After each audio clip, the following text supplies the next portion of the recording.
પંડિત દીનદયાળ ઉપાધ્યાયની જન્મજયંતિ નિમિત્તે પુષ્પાંજલિ કાર્યક્રમ યોજાયો।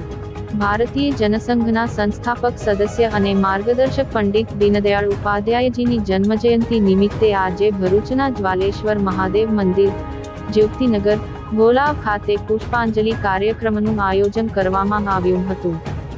આ કાર્યક્રમમાં ભરૂચ વિધાનસભાના લોકપ્રિય ધારાસભ્ય રમેશભાઈ મિસ્ત્રી અને ગુજરાત પ્રદેશ ભાજપના પૂર્વ મહામંત્રી ભારતસિંહજી પરમાર વિશેષ રૂપે ઉપસ્થિત રહ્યા હતા।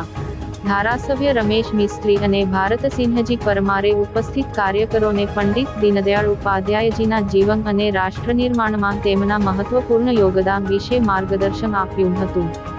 આ પુષ્પાંજલિ કાર્યક્રમમાં મોટી સંખ્યામાં લોકો ઉપસ્થિત રહ્યા હતા, જેમાં પૂર્વ જિલ્લા ભાજપ પ્રમુખ મારુતિસિંહ અટોડરિયા, જિલ્લા પંચાયત કારોબારી ચેરમેન ધર્મેશ મિસ્ત્રી, ભાજપ યુવા મોરચાના ઋષભ પટેલ અને ભાજપ અગ્રણી નીરલ પટેલ સહિતના આગેવાનો હાજર રહ્યા હતા।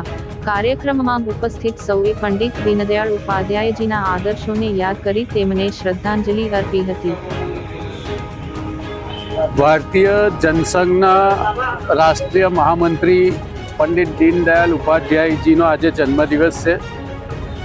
સમગ્ર દેશમાં બૂથના કાર્યકર્તાઓ બેસીને એમના જીવન વિશે વ્યાપક ચર્ચા કરીને એમના જીવનમાંથી પ્રેરણા લે એ હેતુથી એમનો જે એકાત્મ માનવવાદનો જે સિદ્ધાંત છે, જે વર્તમાન સમયમાં યથા યોગ્ય છે અને એને અનુરૂપ જ પ્રધાનમંત્રી નરેન્દ્રભાઈ મોદી સ્વદેશી આત્મનિર્ભર ભારત વોકલ ફોર લોકલ આનું જે અભિયાન સમગ્ર દેશમાં ચાલે છે એને વધારે તાકાત મળે એ હેતુથી આજે એમના જન્મદિવસ નિમિત્તે એમના જીવનની ઝરમર કાર્યકર્તાઓ સાથે આપલે કરીને ખૂબ મોટો વિસ્તૃત કાર્યક્રમ આજે ભરૂચ ગોલાવ ભારતીય જનતા પાર્ટી દ્વારા જ્યોતિનગર મંદિરે યોજવામાં આવ્યો છે।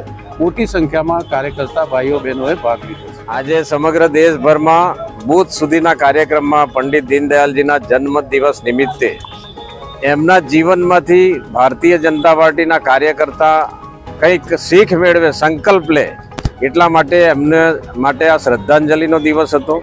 આજે અહીંયા ભોલાવમાં આ બૂથમાં ખૂબ સરસ કાર્યક્રમ થયો। હું અભિનંદન આપું છું બધા કાર્યકર્તાને કે ખૂબ મોટી સંખ્યામાં જોડાયા અને આવનારા સમયમાં દીનદયાળજીના જીવનમાંથી કંઈક કરીને આ દેશ માટે કામ કરતા રહે એનું વાથું આજે બધા અહીંયાથી મેળવું છે।